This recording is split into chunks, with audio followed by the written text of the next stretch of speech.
I wanted to help her mother. That's what she said. I even skipped my own medication just to send what I could. She cried on video, called me Papa, said I was saving her family. But it wasn't her mother who needed the money. It was her landlord, for the condo she shared with another man. I'm sitting here at 2 a.m, staring at my phone, wondering how a 62-year-old man from Launceston could be so bloody stupid. The rain's hitting my window, and I can't sleep again. Haven't been able to since I found out the truth. So I figured I'd tell someone. Maybe you, maybe myself. Maybe it doesn't matter who's listening anymore. The first time I saw her, she was wearing this soft blue dress that caught the morning light in a way that made me forget I was old. I was sitting in this noisy cafe in Legazpi, hands shaking like a teenager on his first date, checking my watch every 30 seconds. We'd been talking online for 2 months, but seeing her in person felt like stepping into a dream I didn't deserve. "Papa Miles," she called out, weaving between the tables with this bright smile that could power half the city. When she hugged me, I swear I felt 20 years younger. Her arms around my neck, her laugh against my ear. "I can't believe you're real," she whispered, and I thought the same about her. "You're even more beautiful than in the videos," I told her, and she blushed, tucking her hair behind her ear. That little gesture. God, it killed me every time. "You're sweet, Papa. Come on, let's walk by the water. I want to show you my city." She took my hand like it was the most natural thing in the world. Her fingers were small and warm, and I kept thinking this couldn't be real. This gorgeous 26-year-old wanting to spend time with me. We walked along the seaside, the volcanic rock stretching out into the Pacific, and she pointed to Mayon in the distance. "See how perfect the shape is? That's why tourists come here. But I never had anyone to share it with before." She looked up at me with these dark eyes that seemed to see right through all my loneliness. "Until you." We found a small restaurant where they served grilled bangus with rice. She insisted on ordering for both of us, chattering with the server in rapid bicolano that made me smile just listening to the music of it. When the food came, she picked bones from my fish without me asking. "You're not used to eating like this, are you, Papa?" she asked, watching me struggle with the chopsticks. "Not exactly 5-star dining in Tasmania," I laughed, and she giggled, covering her mouth with her hand. "I don't need 5 stars. I just need someone who cares about me." The way she said it, so simple and honest, made something crack open in my chest. "Do you care about me, Papa Miles?"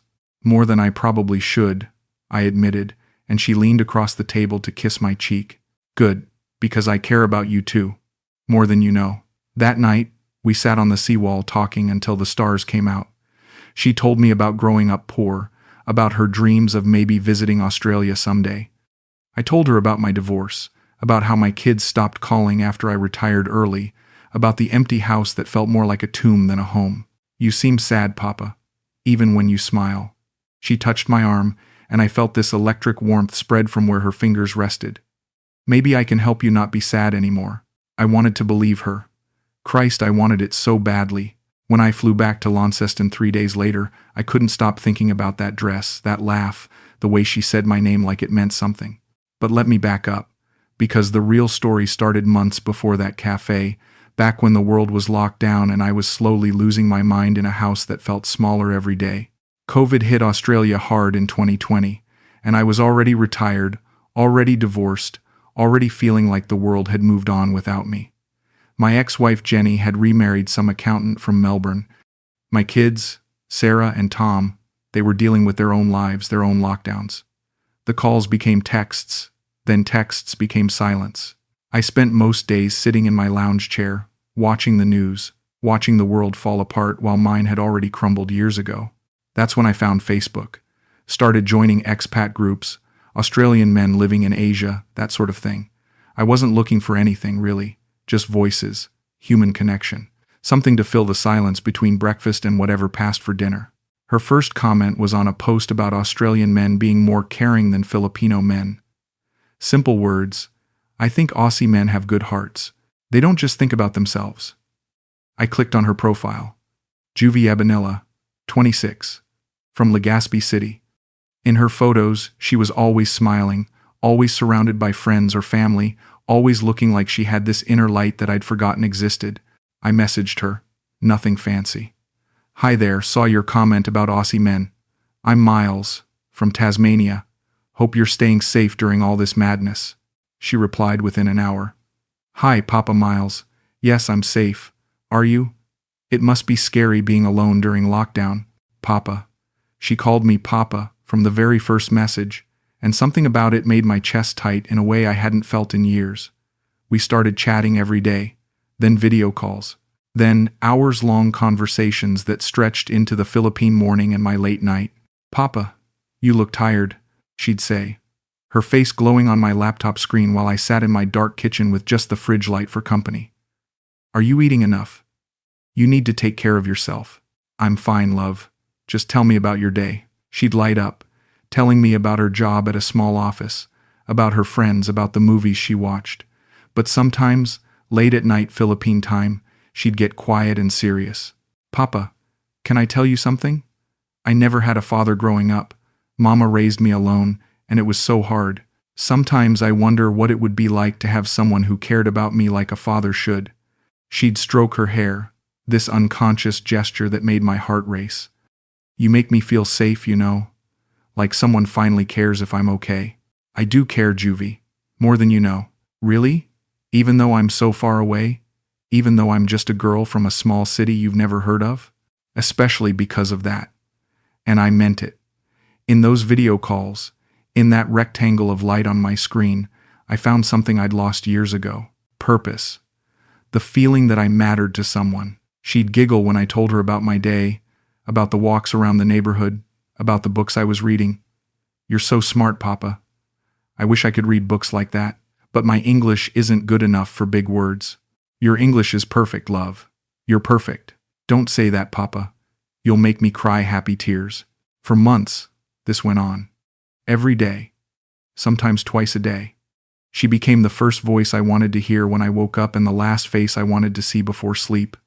I started buying better coffee, cleaning my house, even getting haircuts, just in case she called unexpectedly. Papa Miles, she said one evening, her image pixelated but her smile clear. I have something to ask you, but I'm scared. You can ask me anything, love. Do you think you could ever love someone like me? Really love her? The question hit me like a punch. I stared at her face on the screen, at those eyes that seemed to hold all the hope in the world, and I knew I was already gone. I think I already do, Juvy. She started crying then, covering her face with her hands. Papa, you can't say things like that. You'll make me fall in love with you too. Would that be so terrible? No, she whispered, looking directly at the camera, directly at me. It would be the most beautiful thing that ever happened to me. That's when I knew I was in trouble. Real trouble. The kind that makes a man do stupid things. But I didn't care. For the first time in years, I felt alive. I felt needed. I felt like Miles again, not just some forgotten retiree waiting for his pension check. The first time she asked for money, it felt natural, almost expected. Papa, I'm so sorry to ask this, but Mama's blood pressure is bad again. The text came at 2 in the morning, my time. 4 in the afternoon, hers. We don't have enough for her medicine. The doctor says if she doesn't take it, she could have a stroke. I was awake anyway, staring at the ceiling, thinking about her laugh from our call earlier that day. 7,000 pesos. That was about 200 Australian dollars. I'd spent more than that on dinner for 2 back when I was married. Don't be sorry, love. Send me your Gcash details. The money went through in minutes. Her response came back immediately. Papa, you're an angel. Mama is crying with happiness. She says you're saving her life. A week later, another text. Papa. Mama. Fainted at the market. They want to keep her overnight at the hospital for tests. 9,500. I know it's a lot, but I don't know who else to ask. I sent it without hesitation. She sent me a photo an hour later.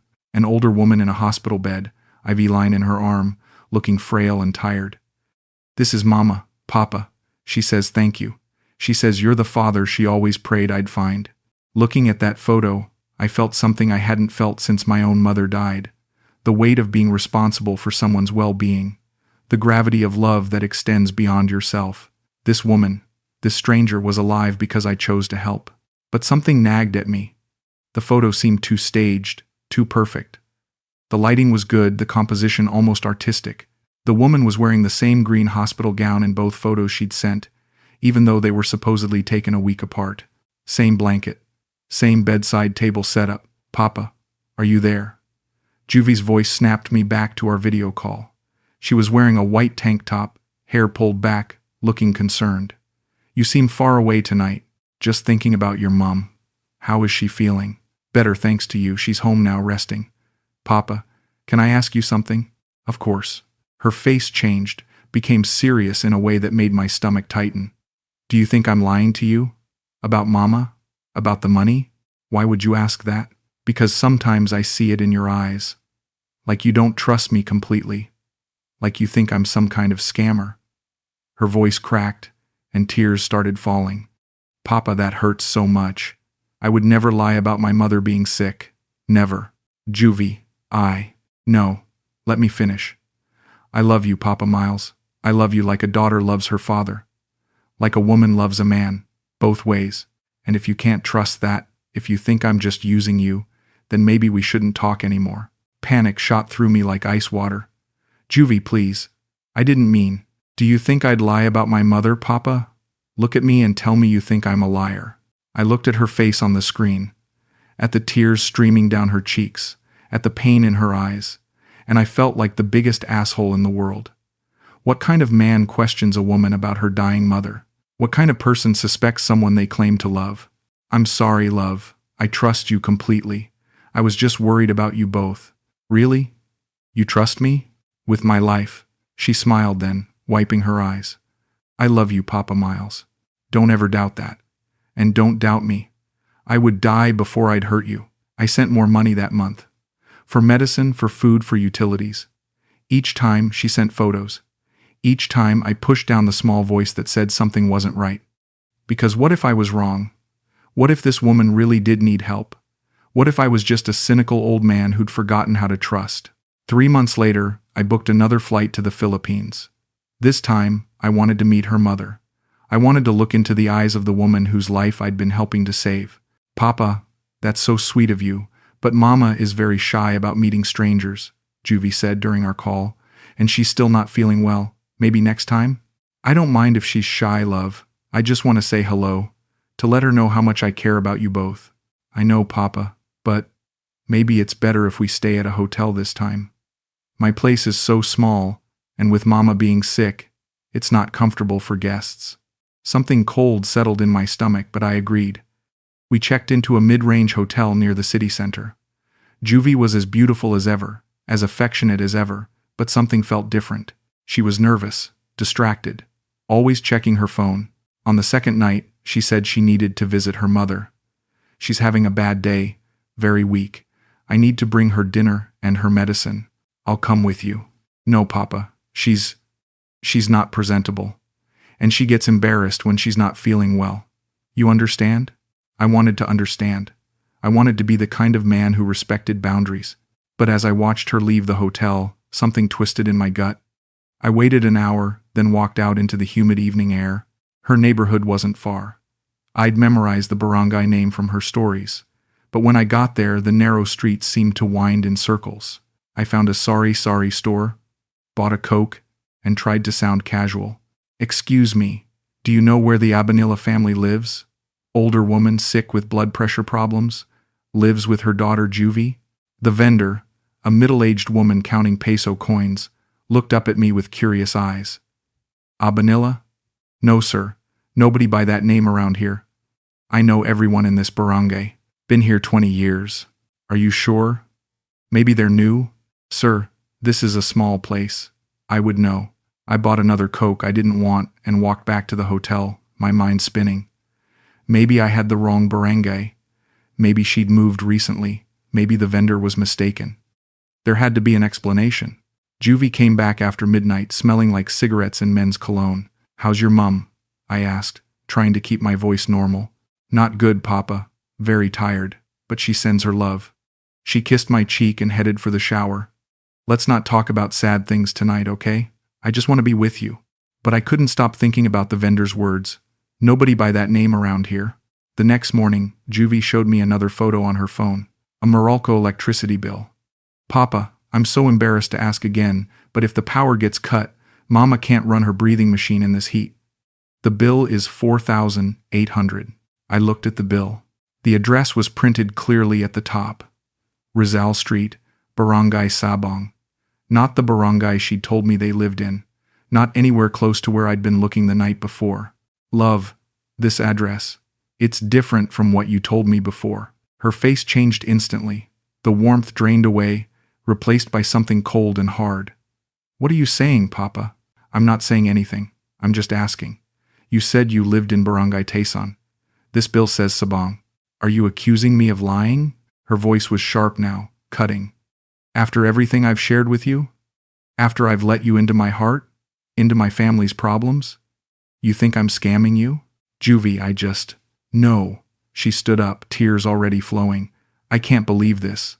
I thought you were different. I thought you trusted me. But you're just like every other foreign man who thinks Filipina women are all gold diggers and liars. That's not what I think. Then why are you questioning me? Why are you making me feel like a criminal for asking my boyfriend to help my sick mother? Boyfriend. She'd never used that word before. Always papa, always father figure. But now, when she was angry, when she was defending herself, I was suddenly her boyfriend. I'm not trying to make you feel like anything, love. I'm just confused about the address. Maybe I gave you the wrong barangay before. Maybe I was nervous. Maybe I make mistakes when I'm scared about my mother dying. She was sobbing now, her whole body shaking. But if you can't trust me, if you think I'm lying about something like this, then maybe you should just go back to Australia and forget about me. The threat hit me like a physical blow. Lose her. Lose this. Go back to that empty house, those silent days, that slow march toward a lonely death. The thought was unbearable. Juvy, please, I'm sorry. I trust you. I do trust you. Really? Then prove it. Send the money and stop treating me like I'm some kind of criminal. I sent the money. She hugged me, kissed me, whispered that she loved me. But something had broken between us in that hotel room, some fragile thing that couldn't be repaired with apologies or pesos. 2 weeks after I returned to Launceston, I called her at an unusual time. 3 in the afternoon, my time. 9 at night, hers. She usually answered on the first ring. On the third ring, a male voice answered, young, casual. Hello? My heart stopped. Is Juvy there? The line went dead immediately. I called back. No answer. Straight to voicemail. I tried again. Same thing. At 4 in the morning, Philippine time, I got a text. Sorry, Papa. My cousin was borrowing my phone. I'll call you tomorrow. Love you. Her cousin. Right. The cousin who sounded nothing like her, who hung up the moment he heard a foreign voice. I didn't sleep that night. Or the next. I joined WhatsApp groups for Australian expats in the Philippines, lurked in forums, read stories that made my skin crawl. Stories of men like me. Older, lonely, desperate. Men who sent money for sick relatives, for emergencies, for love that existed only in carefully crafted text messages. In one of those groups, I found a contact. A Filipino man who did verification services for foreign men with suspicions about their online partners. Ronnie. His rate was $2,500 to do a basic check. Address verification, relationship status, that kind of thing. Just need to know if she lives where she says she lives. I told him over WhatsApp. And if she lives alone. Sir, I understand. Many foreign men ask this. I will be discreet. I sent him Juvy's address, both of them. The one she'd originally told me and the one from the electric bill. I sent her full name, her photos, her phone number, everything I had. The report came back 2 days later. Sir, the woman lives at the Rizal Street address. Ground floor unit, 2-bedroom condo.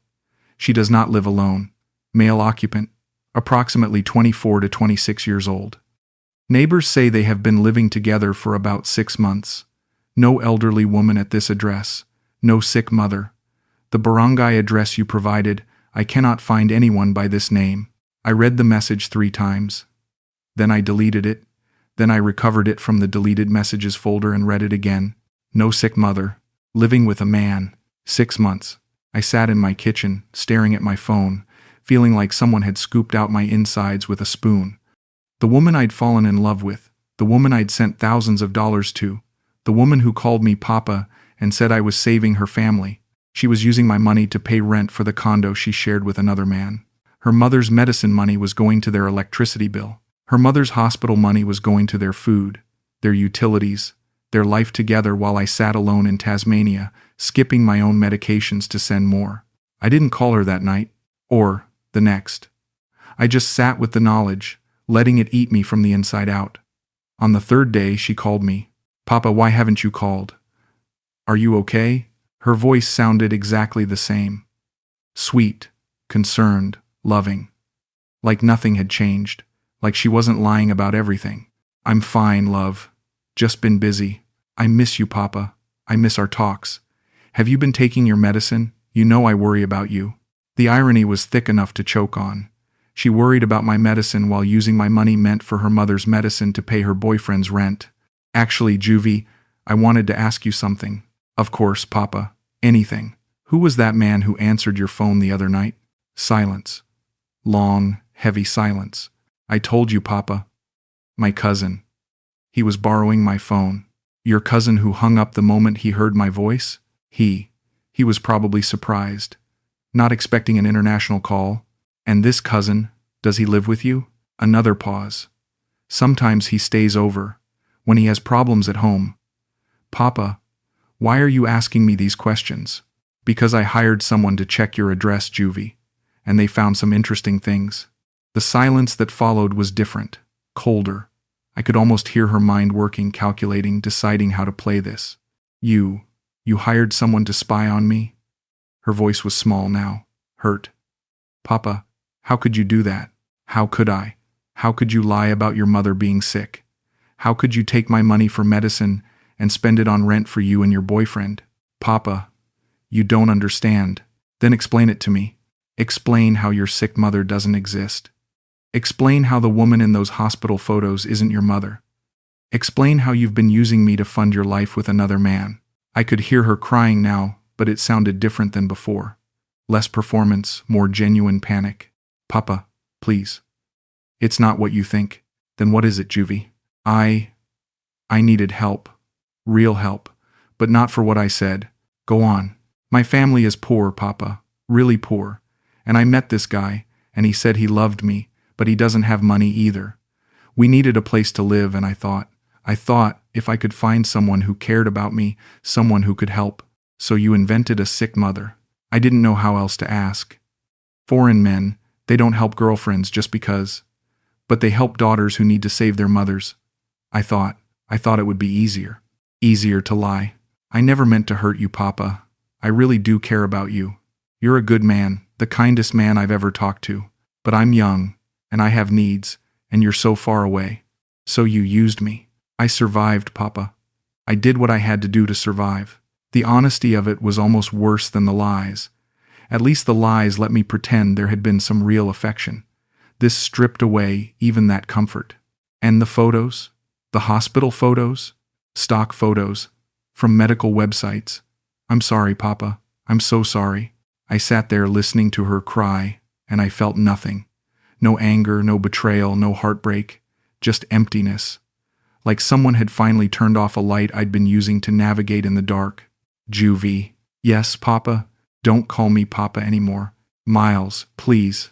I'm going to hang up now. Don't call me again, don't text me, don't contact me at all."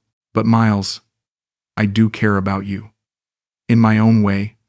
I really do care. You don't get to care about me anymore." I ended the call and blocked her number.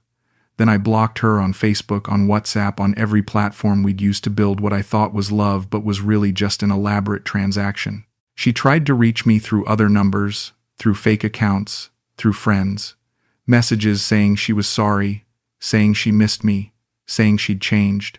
I deleted them all without reading past the first line. It's been 8 months now. 8 months since I learned that the woman I thought I loved never existed. That the mother I thought I was saving was just pixels on a screen. That the money I sent to preserve a life was really funding someone else's lie. I still wake up at 3 in the morning sometimes, reaching for my phone to call her before I remember.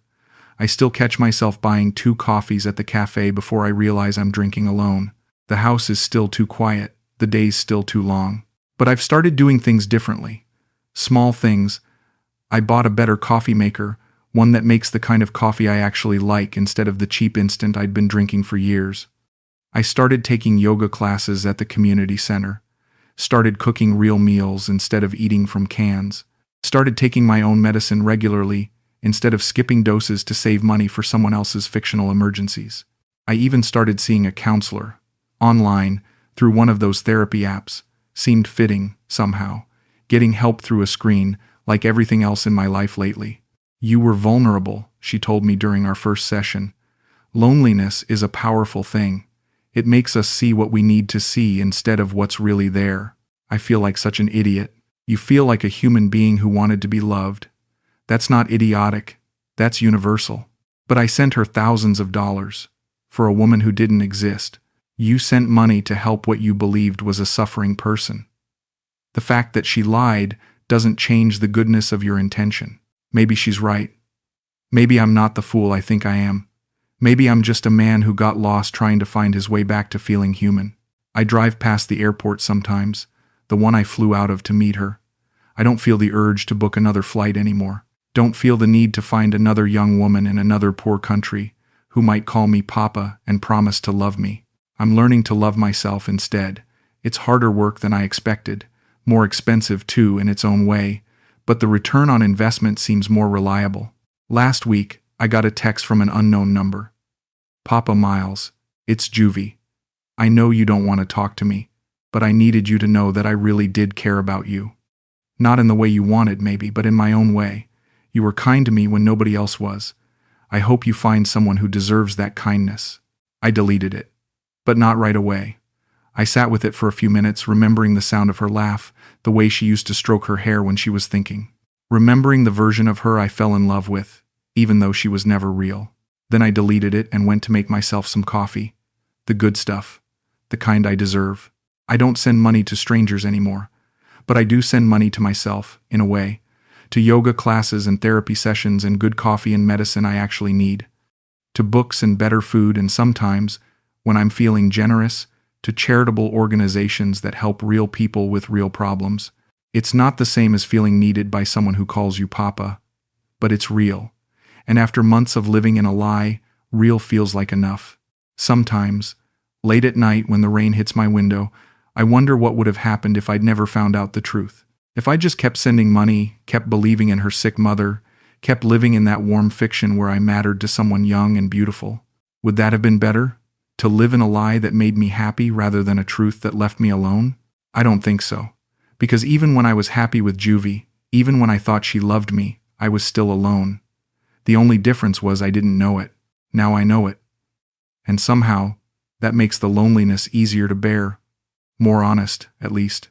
I've started leaving my curtains open during the day, letting the light in. Started answering calls from my kids when they ring, instead of letting them go to voicemail because I'm too busy talking to someone else's lie. You sound different, Dad, Sarah said during our last call. Better somehow. I've been taking better care of myself. Good. We worried about you for a while there. You seemed distant. I was distant. I was living in a phone screen, in video calls with someone who saw me as an ATM with feelings. But I didn't tell Sarah that. Some stories are too embarrassing, even for family. I'm here now, I told her, present and accounted for. And I am. Present in my own life, in my own skin, in my own small but real world. It's not as exciting as international romance. It's not as flattering as being called Papa by someone half my age. But it's mine. And for the first time in years, that feels like enough.